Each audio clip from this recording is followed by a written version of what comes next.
Bonjour les amis, c'est Suelen Graine de Magie, heureuse de vous retrouver dans cette nouvelle vidéo pour les énergies de nos amis vierges du 6 au 12 septembre 2021. J'espère que vous allez tous bien, que votre week-end se passe à merveille.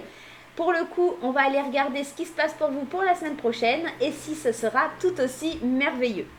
On va aborder des énergies qui sont générales et pour le coup, vous le savez, vous avez l'habitude, elles ne vont pas parler à tout le monde. Donc je vous invite à aller consulter votre signe ascendant, votre signe lunaire et votre signe en Vénus pour avoir un complément d'information tout simplement. Si vous découvrez ma chaîne, je vous souhaite la bienvenue les amis et puis je vous invite à cliquer sur le petit carré en bas à droite pour vous abonner et pourquoi pas d'activer la petite cloche pour recevoir des notifications. Voilà, je crois vous avoir tout dit, on va aller tout de suite regarder avec le tarot ce qui se passe pour vous mes amis vierges la semaine prochaine. Allez, on y va, c'est parti.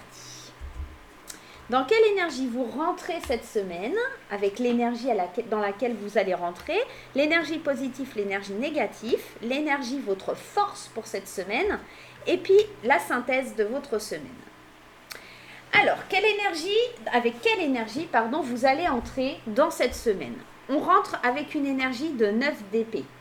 La 9 d'épée, c'est pas une énergie des plus sympas, c'est une énergie d'inquiétude, de pensée accablante, c'est une énergie de peur. On sent qu'il y a quelque chose qui vous effraie dans ce début de semaine. On sent que vous rentrez dans la semaine avec une certaine angoisse, avec une certaine appréhension. On sent qu'il y a quelque chose qui est difficile pour vous. Les aspects positifs de votre semaine, néanmoins, on a quand même le roi de Pentacle, qui est une très très bonne carte. Et les aspects positifs, c'est le fait de faire preuve de bon sens, de compétence, de soutien et de faire fructifier vos affaires. Le roi de Pentacle, c'est celui qui a du leadership, c'est celui qui est le leader, ça reste un roi. C'est un roi qui est posé, qui a fait tout dans sa vie pour pouvoir avoir assez de biens matériels et financiers pour se sentir bien. Et ça, c'est le côté très positif. Vous allez être peut-être un soutien. Vous allez être peut-être la personne qui a du bon sens pour les autres.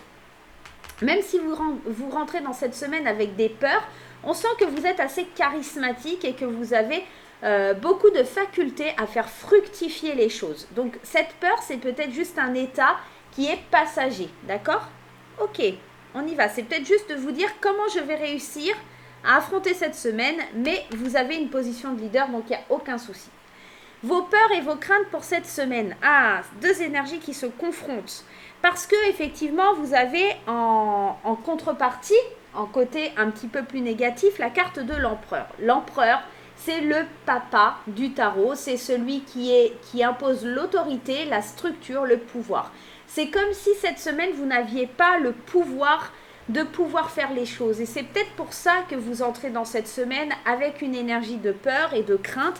Vous n'avez pas le pouvoir de faire et de changer les choses. Vous n'avez pas le pouvoir d'action, vous n'avez pas le pouvoir d'autorité et de structure que vous aimez tant avec ce roi de Pentacle. C'est vraiment deux énergies qui sont en opposition parce que le roi de Pentacle, il est vraiment, oui, moi je suis posé, je suis calme, je suis stable, je fais preuve de bon sens, je suis compétent dans ce que j'entreprends.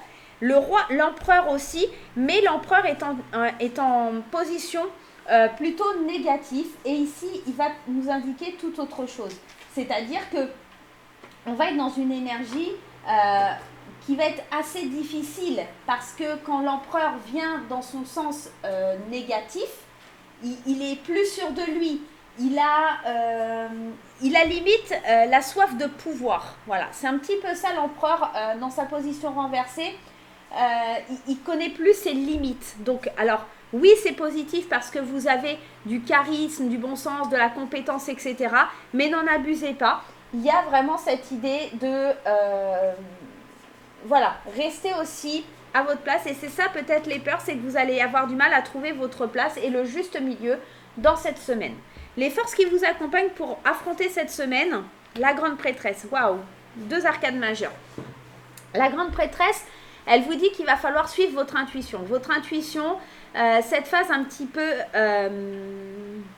inconsciente, d'accord, si, parce que l'intuition, c'est une phase consciente, mais c'est aussi l'énergie de la papesse les connaissances cachées, c'est l'expérience que vous avez, c'est aussi la gestation. Ça peut être aussi la gestation, mais ça peut être aussi du succès qui vient. Mais il faut développer les choses. Je pense que votre force intérieure, ça va être de suivre votre intuition, de vraiment savoir ce que vous voulez, mais de garder aussi les choses pour vous. Parce que la grande prêtresse, elle a cette part de mystère quand même qui l'entoure. Ouais, on va aller voir un petit peu plus loin. Ouais, encore une arcade majeure. On finit la semaine avec une synthèse où vous allez devoir essayer de chercher un équilibre. Ça va être assez difficile, il va falloir rééquilibrer, modérer, faire des compromis. C'est pour ça qu'on a le 9 d'épée, parce que je pense que cette semaine, elle va être pleine d'inquiétudes, avec des pensées qui ne sont pas forcément simples pour vous. Et on sent pour les vierges que cette semaine, on cherche à mesurer un petit peu, à retrouver un équilibre, parce que la tempérance, c'est ça. Et ça ne m'étonne pas, parce que là, on est en présence quand même de 2 cartes qui sont des cartes de leader. Et vous regardez, hein, le roi de Pentacle regarde l'empereur, mais l'empereur, lui, ne le regarde pas. Hein. Il est vraiment, je m'en fiche de ce que tu dis. Même si tu as du charisme, même si tu es machin, moi, je suis mon ego. En fait, c'est un petit peu ça. Ici, placé en négatif, c'est un peu l'ego. Et pour le coup, la force, ça va vraiment être de vous remettre en question et de trouver un équilibre entre les deux. Alors, oui, il y a du pouvoir, il y a du potentiel, mais attention à cet ego qui pourrait être surdimensionné. On finit la semaine avec, oh, encore une arcade majeure, le gardien sacré. Le gardien sacré, c'est une carte de transmission, c'est une carte de tradition, c'est une carte de spiritualité. C'est le pape. Le pape, c'est vraiment ça, c'est l'apprentissage. On finit la semaine dans cette idée d'aller chercher la lumière, d'accord, de vraiment aller chercher cette grande lumière au fond de nous, ce côté assez spirituel, ce côté de progression, d'accord. Le gardien sacré, c'est aussi cette idée de progression. Vous voyez, il y a cette idée de s'élever vers la lumière, vers quelque chose où on est un peu plus en paix et d'apprendre. C'est vraiment le fait de transmettre. Donc, c'est vraiment le fait d'apprendre de ça. Il y a quelque chose qui vous fait peur parce que vous ne savez pas jauger un petit peu. On rentre dans une semaine où on ne va pas savoir jauger les événements. Et là, on vous dit qu'en fin de semaine, vous allez apprendre à vous élever et à rentrer dans une énergie un peu plus spirituelle et à vous dire, ah ok, j'ai compris, j'ai appris que je ne pouvais pas laisser mon ego dominer et qu'il va falloir que je trouve un juste équilibre. Je suis compétent ou compétente, j'ai le potentiel, mais il ne faut pas que je m'enflamme. Voilà, c'est un petit peu en gros. Hein. Alors, aucun jugement, aucune critique, il faut suivre votre intuition, mais au fond de vous, vous savez déjà qu'il y a quelque chose comme ça. Il y a une confrontation de 2 fortes énergies ici dans le tirage. Donc, bon, faites bien attention.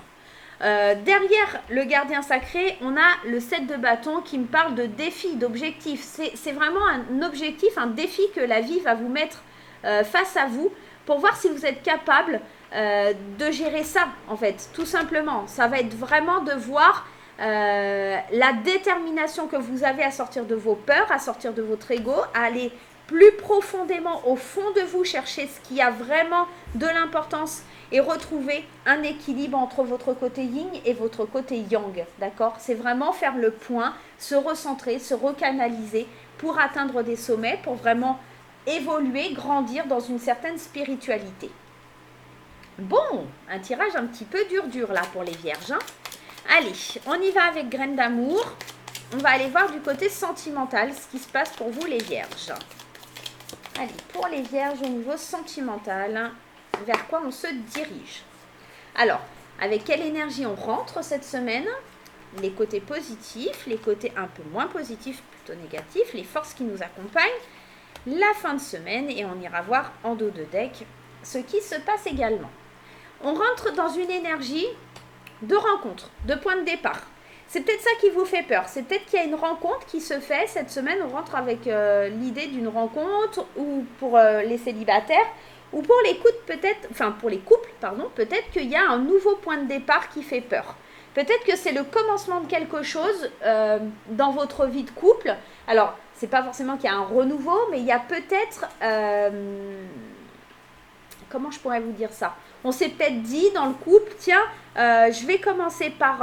on va changer nos habitudes, on va faire ça, on va travailler ensemble, on va construire une maison, on va faire un bébé, machin. Ce point de départ, c'est quelque chose qui apporte beaucoup de craintes, beaucoup de peur. Et vous commencez la semaine avec ces craintes et ces peurs, et c'est quelque chose d'assez compliqué à gérer.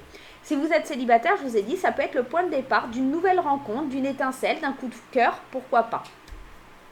Dans les aspects positifs, c'est le deuil. Ok, on est dans une énergie où on se positionne, on arrête d'être triste, on arrête le chagrin, on arrête les choses qui sont liées au passé, tout simplement, parce qu'on prend cette position de leader.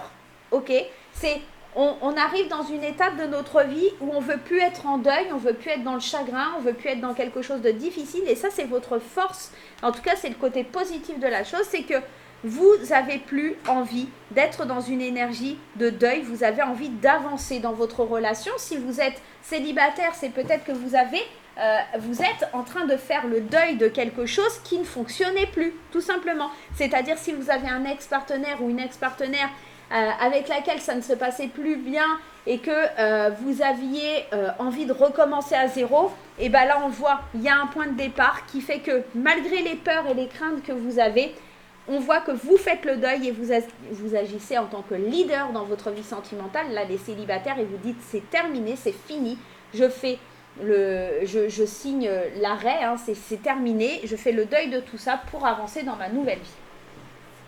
Ce qui va être un petit peu plus complexe, c'est le passé. C'est marrant, hein, c'est vraiment ce que je viens de vous dire.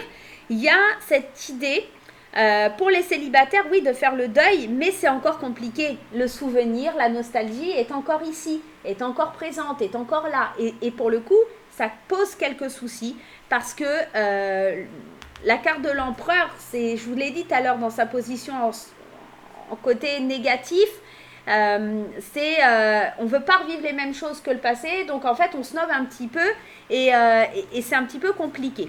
Pour les couples, effectivement, il y a la fin d'un chagrin, on se positionne, mais le passé vient encore titiller en disant « Oui, mais moi, dans le passé, j'ai eu ça, je ne veux pas revivre la même chose, je ne veux pas revivre les mêmes épreuves. » Donc, voilà, c'est comme si on se barricadait et on reste prisonnier dans une toile qui fait qu'on a du mal à avancer.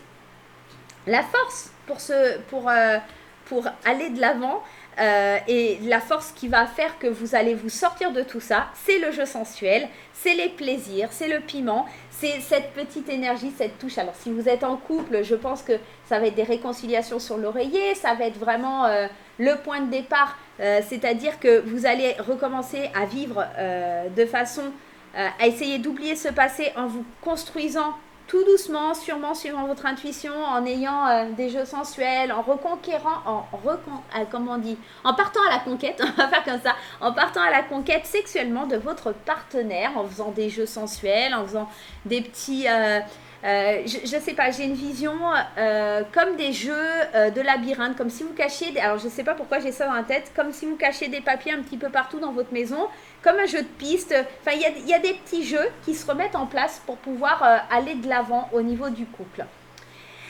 Si vous êtes célibataire, c'est peut-être que vous allez vous amuser avec votre petit canard. Écoutez, tout est possible, on ne sait jamais. Allez, mais le tout, c'est vraiment de prendre du plaisir avec la carte des jeux sensuels. Ce qui va vous aider un petit peu à avancer, et ça ne m'étonne pas de trouver la carte du pardon ici en fin de semaine, parce qu'on avait le fait de faire un point, d'accord, de trouver un équilibre. Et pour trouver un équilibre, ça passe par le pardon, ça se passe par des excuses, par être intelligent. Et d'intelligence, c'est aussi mesurer qu'on a peut-être eu un ego un petit peu trop fort, un petit peu démesuré, et accorder le pardon ou se faire pardonner de quelque chose pour lequel on a été un petit peu égocentré. Voilà, c'est un petit peu ça. En fin de semaine, la séductrice. Donc on sent que, je vous dis, hein, la séductrice, libertinage, ouais, c'est ça, c'est retrouver de la passion dans le couple, c'est retrouver quelque chose au niveau du piment, de la sexualité. On sent que c'est fort là cette semaine, que ça va revenir, mais plutôt fin de semaine. On aborde un début de semaine assez difficile, assez compliqué, on ne sait pas trop, on a des peurs, on a des craintes, mais la fin de semaine, au niveau sentimental, ça se débride un petit peu, hein. On sent que bon, hein, voilà, il y a de la séduction. Ça peut aussi nous parler d'une rivale qui vient ou d'un rival qui vient un petit peu titiller votre relation, mais là, je n'ai pas cette sensation-là. C'est plutôt vous, mesdames, qui vous mettez en mode séductrice pour reconquérir vos hommes si vous êtes du signe de la Vierge, ou peut-être vos hommes qui qui vous voient un peu comme une séductrice et qui viennent un petit peu titiller tout ça.